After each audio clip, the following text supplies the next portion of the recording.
What's up everybody? Welcome to my first ever Lightroom Basics Masterclass. I'm going to take you through every single panel in Lightroom today so you know what everything does, how to use it, and more importantly, how I use these features in order to get my professional level edits.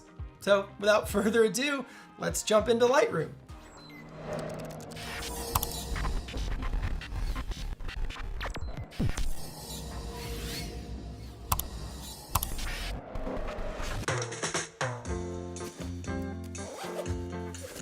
It's a freaking holster for your camera. It took me 10 years to figure this out. Never get caught without your camera. Okay, so you want to learn how to master Lightroom in the shortest amount of time possible. We are going to handle that in today's video. By the time it's over, we'll have you out there in the world editing in no time. I'm going to need you to remember 3 things. This is the process in which we edit photos, and it's chronological. Correction, color, finishing. CCF. Correction first, color second, and then you finish the photo. So with that being said, let's literally just dive into Lightroom. So you've opened Lightroom, how do you import a photo? Well, you go to the library tab right here at the top and then click import down at the bottom left. Once your photo is imported, click it and move on over to the development tab. By the way, all the photos that I use for examples or demonstrations in this video will be right down in the description for you to be able to download and edit right alongside me. So pop quiz, what is step number 1? It is correction. This is correcting a photograph so that it looks like a normal photograph. We're not gonna color it, we're not gonna make it look ready for Instagram, but any photo that might be too bright, we're gonna fix it. Any photo that might be too dark, we're gonna fix it. We are going to fix it.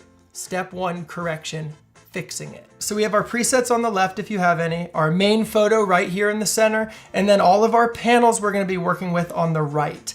We're gonna be literally starting at the top and working down to the bottom. The first one is the basic tab because it was literally created for the correction phase. Again, do not color your photo in this tab, even though it seems like it might be easier.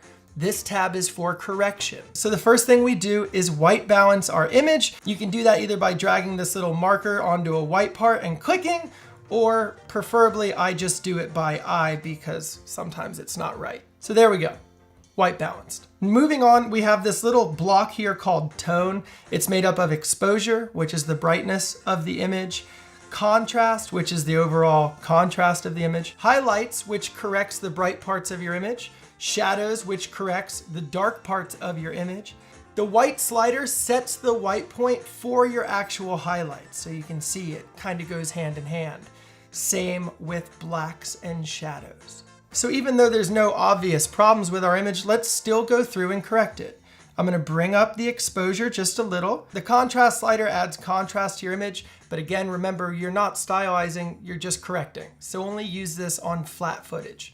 Highlights, I will bring up a little bit. Don't want to mess up the shirt. I'm going to bring down the shadows, make the background a tiny bit darker so that our subject stands out. This is before, this is after, and even though it's minor, this is a very decent correction. At the bottom of the basics tab, you'll see texture, clarity, dehaze. Texture deals with the overall grit and sharpness of your image. Clarity deals with a very contrasty, like washed out image, very popular in product photography and like military photos. And then dehaze is a feature I actually don't use a ton. If you ever have a hazy photo, dehaze is a perfect tool to help kind of scale back the haze. Now, 2 of the sliders you really want to understand are vibrance and saturation, because a lot of people actually don't know what the difference is, and it's massive. Saturation brings up all of the colors in your image. As you can see here, it's oversaturated. But vibrance brings up all of the colors of your image while protecting skin tones up into a certain point. That means if there are people in your photograph and you're trying to get more color, you should be using vibrance and not saturation to avoid turning people into Oompa Loompas. While it's very, very minimal, this is a good correction for me. This image looks like it looked with my eyes that day. And now we are ready to move into color. Now, the reason we did not apply all of the effects and looks that we wanted in that previous section is because we're gonna do it now. and we're gonna do it in a more advanced way, moving into tone curve. This is the section that most people probably click this video wanting to see. This tone curve gives people more problems than anyone in the world, and now it won't have to. This is a curve. As you can see, I can draw points and make it into an S, make it into a backwards S, or whatever you want. But what do you do with it? What is it, and how does it work? The tone curve is just contrast. It is another word for contrast. On the right-hand side over here, we have our highlights. You see, we bring them up, image gets brighter, we bring it down, it gets darker. So we're gonna raise our highlights, and then we're gonna take the shadows, which are on this side, the left side, and we're gonna bring those down, making this slight S-looking curve on our chart. This is the contrast we wanted. We did not want to use the slider up in basic. This is the contrast we wanted. Also, if you're looking for that matte film look, you achieve that here. You find the black point right here at the bottom, and you bring it up off the ground, and it gives you that old faded film look. This is how you achieve it. It's very simple. Now, how do I actually use the S-curve? Well, there's more to it than just this. This is the Luma curve, this white button. This is the light, the brightness and shadow contrast. Then next to it, we have red, green, and blue. Roy G. Biv. Those are our primary colors.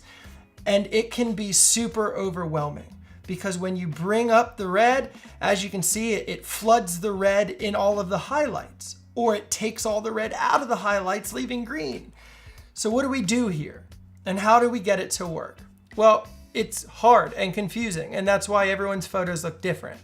But a good rule of thumb is to do an S-curve as well.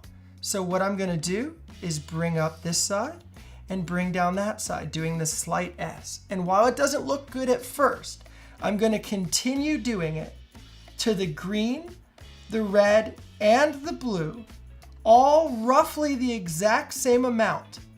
And what it will do is, as you can see, start to balance each other out. Now I can look at the image and go, it's got too much contrast, and it's now a little green. So I'm gonna come into the green tab and mess with the green. There we go. Okay, now we're starting to get somewhere. Nice, small movements. That looks good. Contrast looks good, color looks good. You can tell I'm getting excited. Tone curve mastered. Let's move on to the next part of color, which is HSL, also known as hue, saturation, and luminance. Please take note of the red flowers in this image. That's what I'm going to be affecting to show you. The hue is the actual hue of the color. The saturation is the amount of color for that particular color, so as you can see. And then luminance is the brightness of that color. With all of this in mind, this tab is where we start selectively editing colors. I don't like green, okay? So let's go to hue, and here we could change green to make the leaves yellow. A lot of people do that, or a darker green, which is cool. Still don't like green. So I'll come over to saturation, and I could take all the green out. That's kind of cool. Now I'll go to luminance and try that, and green I can make it, oh, that's too brighter. Oh, I can make it really dark. I like that. Now, effectively with these three sliders, I've been able to just affect the green without even having to worry about the rest of my image. Just so you know, if you have a picture of the ocean or water, you would go into hue and you would bring the water to more of an aqua color, and then you could go into the luminance and brighten it up, and all of a sudden you've got blue ass water. Okay, and just like that, my corrections are done in hue, saturation, and luminance. And just to review, remember, tone curve is where you're gonna find the overall color and vibe of your image. And then HSL and color is really where you're gonna start honing in specific colors. But that is HSL. It's not scary. It's actually your best friend when it comes to correcting and manipulating individual colors one at a time. Moving on, we have split toning. Split toning gets its name from being able to tone, which is color, the shadows and the highlights separate. You are able to split them, applying one color to just the shadows and one color to just the highlights. A warmer tone for the highlights and bring up saturation. And then I'm gonna do a blue, or a complementary color against the orange for the shadows. And as you see, as I bring up saturation, it actually brings in blue just to the shadows, whereas highlights brings in orange just to the highlights. Play with split toning. Don't expect to use it on every photo. I know I don't, and I'm not going to here either. Now we are almost done with the coloring process. There is only one more panel you need to know about. It's actually my favorite panel, the least known about panel, and it's all the way at the bottom of Lightroom Classic only, which is why I use Lightroom Classic. It's camera calibration. Now, camera calibration is meant to actually manipulate the mathematical camera color values inside your camera. I use it to my advantage all the time. It's so touchy that any little change changes everything, and any change in a slider changes everything. So everything has to work together. This is how I use it, and I'd recommend playing with it this way too. I start by taking the red to the right, red primary to the right. See, it kind of makes the image all green and weird. Then I take blue primary to the left, and it starts balancing out my image. And then I use the green slider to be able to hone in the tone of gold I want for the skin tone. You mess with saturation and things like that, but look at that change. That change came from camera calibration. That golden skin tone came here, hidden in camera calibration, the one place most people don't look. And I wanted you to know that so that you can apply it to your photos too. But as you can see, this is a very slept on tool. This is the strongest tool in Lightroom, in my opinion, and it's not available in Lightroom CC. The orange is a little intense, so I'll bring down saturation just right here in orange, but I'll be honest with you, I would post that to Instagram in a second. I love this image. And that, my friends, brings us out of the coloring process. We have now corrected our image. We have now colored our image. The final step is to finish it. Now, finishing it doesn't mean just clicking save. Finishing it is the little details. So back to our panels, we have a panel right here called Detail. Lightroom sometimes sharpens images for you. I usually leave sharpening down and noise reduction down. I don't turn on anything in here. The reason being, while sharpening sometimes looks really nice on Instagram, if you print this photo, it will look horrible. So I don't sharpen things because in 5 years from now, the only version of the photo I'll probably have is the edited one, and I want to make sure if I print it, it still looks good. Next, lens correction. Now, this isn't needed for everybody. Chromatic aberrations are like weird color mistakes in your camera. It doesn't happen a ton, but you can leave it on. Now, a profile correction is actually something that's quite needed. There's something called barrel distortion in lenses. I won't get into it, but check out my photo right here. This is taken on a lens, 50mm, and when I click profile correction, look at the edges of my image. Notice how they stretch back out?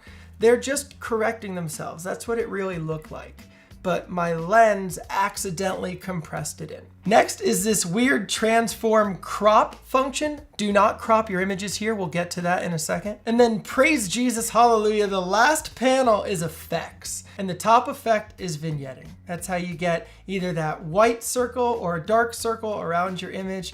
It's just meant to like bring the attention into the subject. And then the last thing is grain. You can bring it all the way up if you want to look like a vintage film. Again, I usually leave grain down because again, if I print this in the future, I want it to look its best it can. Now we're up at this top bar right here. And the first one is cropping. This is where you want to crop your image for Instagram or whatever you're doing.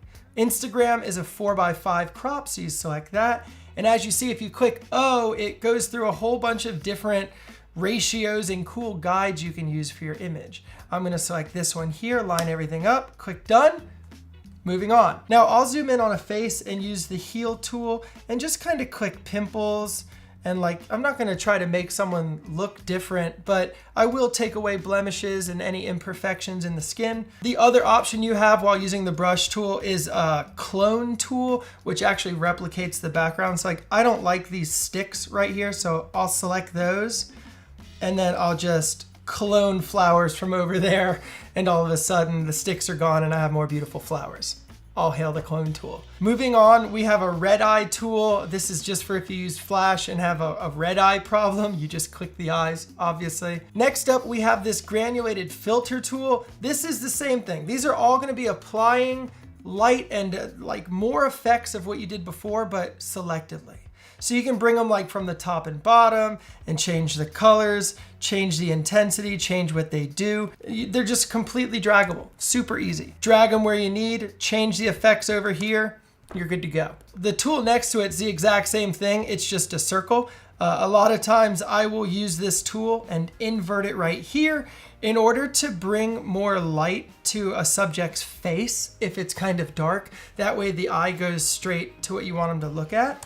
Now we have the adjustment brush tool right here on the end. This is probably one of the most important tools to know. This is where you can paint in different corrections. And the place I use it all the time is on the eyes, the most important part of your photograph. I'm going to take the brush, I'm gonna click new, I'm gonna bring up the exposure a little, and then using 2 fingers up and down, you can change the size of the brush.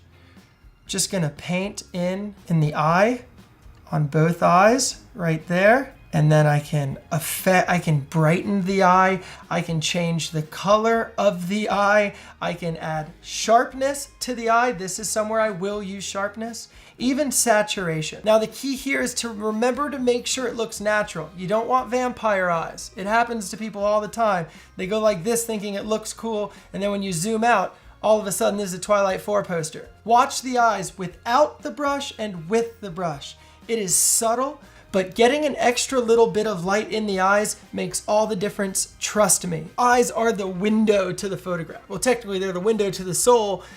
Photographs have to have soul, so go through the eyes. Make sure the eyes are nice. And ladies and gentlemen, you have made it through the Basics Masterclass. This is literally everything. This is every single part of Lightroom. So save this video to a playlist, send it to a friend, send it to your own phone, but reference it all the time. Because as you get more comfortable with Lightroom, you'll start doing that thing you always do, and you'll forget about some of these incredible tools. These tools are awesome, all of them. So use all of them. And with that, everybody, I want to thank you for joining me today. I hope this helped you into your journey with photo editing and Lightroom. If it did, please make sure to give it a big thumbs up and subscribe. I would love to have you here. I make film and photography related videos every week. So click the subscribe, turn on the bells. But seriously, keep your camera with you wherever you go. If you feel like you haven't been taking as many photos lately as you'd like, it's just because you don't have your camera with you. Bring it with you. You never know what you're gonna create. And I'll see you guys next week. I love you. Peace.